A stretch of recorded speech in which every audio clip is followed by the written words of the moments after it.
참미예수님, 오늘은 12월 15일 대림 제3주간 목요일입니다.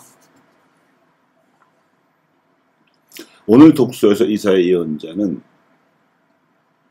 이제 막 바빌론 유배에서 돌아와서 황폐해진 고국 땅에서 망연자실해 하던 동족에게 희망의 상상력을 한껏 끌어올리는 예언을 전해 주었습니다. 황폐한 성읍들의 후손들이 좌우로 퍼져나가서 문나라를 차지하리라고 잠시 하나님께로부터 버림을 받았지만 크나큰 자비를 다시 얻으리라고 격려하고 있습니다. 그러면서도 더 오래전의 기억, 즉 노아의 홍수 당시에 하나님께서 평화의 기약을 맺으시고 무지개를 보여주신 기억까지도 떠올려주고 있는 것입니다. 또한 오늘 복음에서 예수님께서도 군중에게 가장 최근의 기억으로서 세례자로 알려진 요한은 이사야의 예언 이후에 끊어졌던 예언자의 계보를 400여 년 만에 계승한 마지막 예언자임을 상기시키셨습니다. 그래서 그 이전의 다른 예언자들보다 더 중요한 인물이라고 평가하시며 그가 바로 당신이 오실 길을 닦아놓았다고 말씀하셨습니다. 그러면서도 요한까지의 역사에 대한 기억을 뛰어넘어서 당신이 선포하실 하나님 나라의 미래에 대한 상상을 펼쳐 보이셨습니다.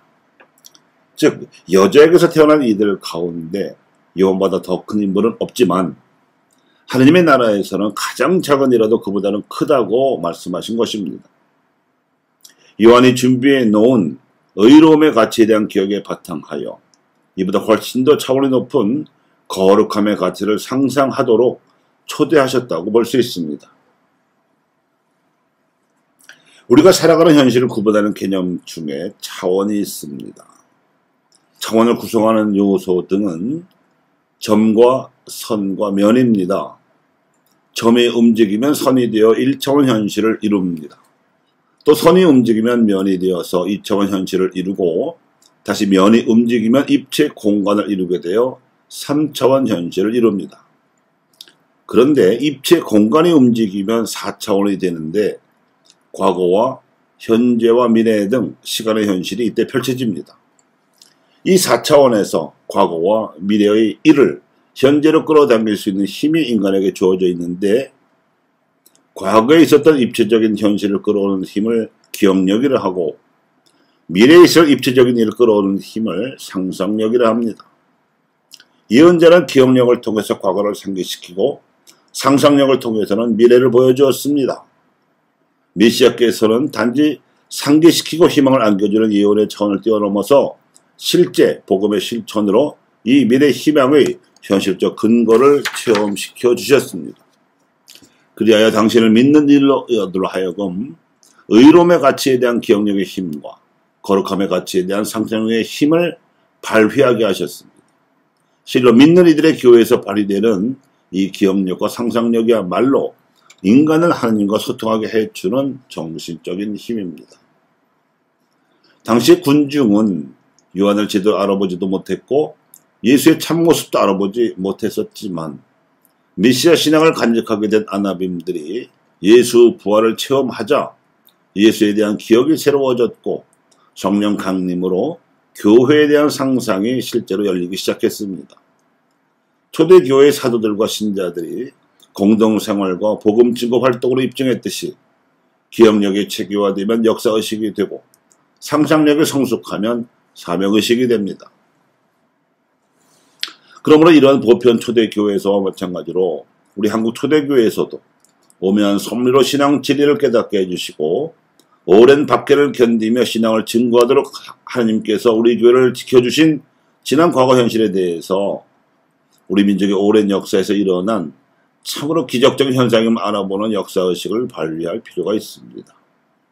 그리하면 하나님께서 이제껏 갈라져 있는 민족을 복음화시켜서 아시아인들에게 복음을 선포하게 하시는 미래에 대해서 사명의식을 받아들여야 할 필요도 생겨나지요. 예수님의 말씀은 2000년 전 소아시아의 초대교회에서만 현실화된 것이 아니었고 200년 전 한국의 초대교회에서도 현실화되었었기 때문입니다. 오묘한 섭리로 이 땅의 신앙 진리를 자발적으로 들여왔으며 피 어린 100년 밖에 속에서도 그 진리를 증거하고 전해주신 신앙 선조들에 대한 역사적 기억은 그 후손들인 우리를 자부심으로 뿌듯하게 만들어주고 있습니다. 그러나 이 자랑스러운 기억은 이제 우리의 머릿속에만 간직하고 있을 것이 아니라 우리의 현실을 타개하기 위한 상상의 힘, 희망의 원동력으로 되살아나야 합니다. 우리 선조들이 도입하여 우리가 믿게 된 이 진리로서 우리 민족과 아시아인들에게 전할 하나님 나라의 미래 현실은 과거보다 더, 현재보다는 더욱더 찬란하리라는 말씀이기 때문입니다. 그래서 깨어있는 역사의식, 선교적인 사명의식을 갖추면 우리 현실을 단지 입체적으로 파악할 뿐만 아니라 역동적으로 파악할 수 있게 되고 예수님께서 약속하신 하나님 나라라는 훨씬 더 차원 높은 현실을 앞당겨서 민족의 복음화는 물론 아시아의 복음화 전망까지도 내다볼 수 있게 됩니다.